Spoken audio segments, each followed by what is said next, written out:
जय श्री राम एक्सप्लोरर्स, स्वागत है आपका मिस्ट्री के इस नए सफर में। आज हम ले जा रहे हैं आपको राजस्थान की एक ऐसी जगह पर जहां हर दीवार एक राज छुपाए बैठी है और हर खामोशी एक कहानी सुनाती है। अरावली की पहाड़ियों के बीच बसा हुआ है भानगढ़ फोर्ट। दुनिया इसे एक हॉन्टेड जगह के रूप में जानती है, लेकिन इस फोर्ट की कहानी सिर्फ भूतों तक सीमित नहीं है। ये एक कहानी है प्रेम, लालच, जादू और एक भयानक श्राप की। इस कहानी की शुरुआत होती है रानी रत्नावती से, भानगढ़ की राजकुमारी। रत्नावती सिर्फ सुंदर ही नहीं, बल्कि बेहद समझदार और तेज दिमाग वाली थी। उसकी खूबसूरती के चर्चे दूर दूर तक थे और कई राजकुमार उससे विवाह करना चाहते थे। लेकिन रत्नावती अपने फैसलों में अटूट थी। वो किसी के रूप या शक्ति से नहीं, बल्कि चरित्र और हिम्मत से प्रभावित होती थी।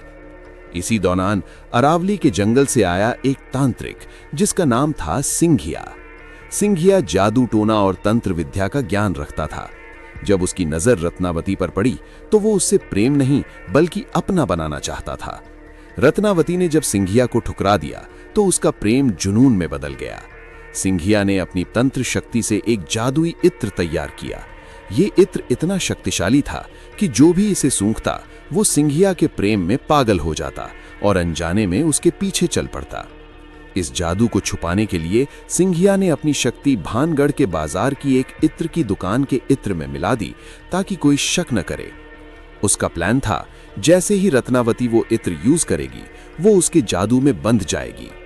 एक दिन जब रत्नावती बाजार से गुजर रही थी, उस इत्र की सुगंध ने उसे पल भर के लिए रोक लिया। लेकिन रत्नावती को कुछ गलत महसूस हुआ। बिना एक पल गवाए उसने वो इत्र एक बड़े पत्थर पर उंडेल दिया ताकि उसकी शक्ति का असर तुरंत खत्म हो जाए। जैसे ही जादुई इत्र पत्थर पर गिरा, उस इत्र की शक्ति ने अपना असर दिखाया। कहते हैं उस जादू के कारण वो पत्थर खुद ब खुद सिंघिया की तरफ सरकने लगा, जैसे कोई अदृश्य शक्ति उसे खींच रही हो। सिंघिया भागने की कोशिश करता रहा, लेकिन पत्थर उसके पीछे पीछे चलता गया और आखिरकार उसे नीचे दबा दिया। मरते वक्त सिंघिया ने अपनी आखिरी सांस के साथ भानगढ़ को श्राप दे दिया। उस श्राप के बाद भानगढ़ की तकदीर बदल गई। खुशहाल बस्ती धीरे धीरे उजड़ने लगी। लोग अचानक गायब होने लगे, घर खाली हो गए, बाजार वीरान हो गए। कहते हैं आज भी रात के वक्त यहाँ परछाइयां बिना पैरों की चलती हुई महसूस होती हैं। भानगढ़ फोर्ट से जुड़ी एक और कहानी मिलती है गुरु बालूनाथ की। जब फोर्ट का निर्माण हो रहा था, साधु ने चेतावनी दी थी कि फोर्ट की छाया उसके तप स्थल पर नहीं पड़नी चाहिए। लेकिन जब फोर्ट पूरा बना, उसकी छाया गुरु के घर पर पड़ गई। कहते हैं तब साधु ने कहा कि इस जगह की कोई छत कभी पूरी नहीं रहेगी। और आज भी भानगढ़ में कई घर ऐसे हैं जिनकी छतें अधूरी या टूटी हुई हैं। आज भानगढ़ फोर्ट में सूर्यास्त के बाद प्रवेश मना है। लोग अजीब आवाजें, ठंडी हवा के झोंके और किसी के होने का एहसास महसूस करते हैं। कुछ इसे भूतों का असर कहते हैं तो कुछ इसे सिर्फ कहानियों का जाल। पर एक बात सच है, भानगढ़ आज भी खामोश होकर अपना राज संभाले बैठा है।